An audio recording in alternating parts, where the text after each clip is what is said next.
امریکہ میں اس ہفتے بدھ کو نومنتخب صدر جو بائیڈن کی حلف برداری سے پہلے ملک بھر میں مزید پرتشدد مظاہروں کے خدشات کی وجہ سے واشنگٹن کی سڑکیں سنسان ہیں اور شہر میں ہزاروں کی تعداد میں نیشنل گارڈ کے سپاہیوں کو تعینات کیا گیا ہے۔ کیپٹل ہل پر صدر ٹرمپ کے حامیوں کی طرف سے ہونے والے پرتشدد مظاہرے کے بعد ریاستی دارالحکومتیں اب بھی ہائی الرٹ پر ہیں۔ تفصیل کے ساتھ سلیم قاضی۔ کیپٹل ہل پر صدر ٹرمپ کے حامیوں کی چڑھائی کی مزید ویڈیوز سامنے آتی جا رہی ہیں۔ جب یہ لوگ یہاں پہنچے اس وقت سینیٹر نومنتخب صدر جو بائیڈن کی جیت کی توثیق کرنے کے مراحل میں تھے۔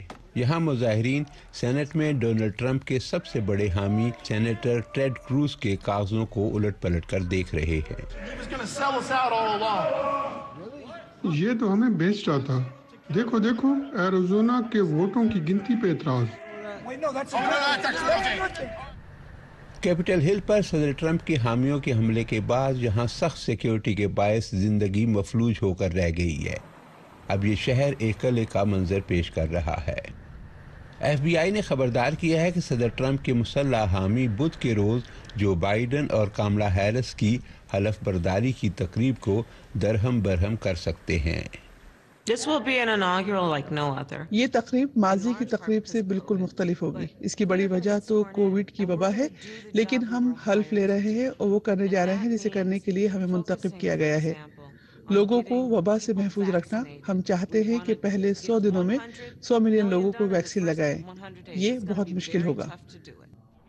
امریکہ کی تمام 50 ریاستوں میں پرتشدد مظاہروں کا خدشہ ظاہر کیا جا رہا ہے۔ تمام ریاستی دارالحکومت ہائی الرٹ پر ہیں۔ اختتامی ہفتہ کچھ ریاستیں جن میں اوہایو، ٹیکساس اور اوریگن شامل ہیں، وہاں کچھ مظاہرے ہوئے، لیکن وہ ایسے نہیں تھے جیسے 2 ہفتے پہلے کیپٹل ہل پر دیکھے گئے تھے۔ واشنگٹن میں نئے صدر کی حلف برداری کی تقریب کے بعد سیکیورٹی کے سخت اقدامات اس وقت تک جاری رہیں گے جب تک ڈونلڈ ٹرمپ واشنگٹن سے نکل نہیں جاتے۔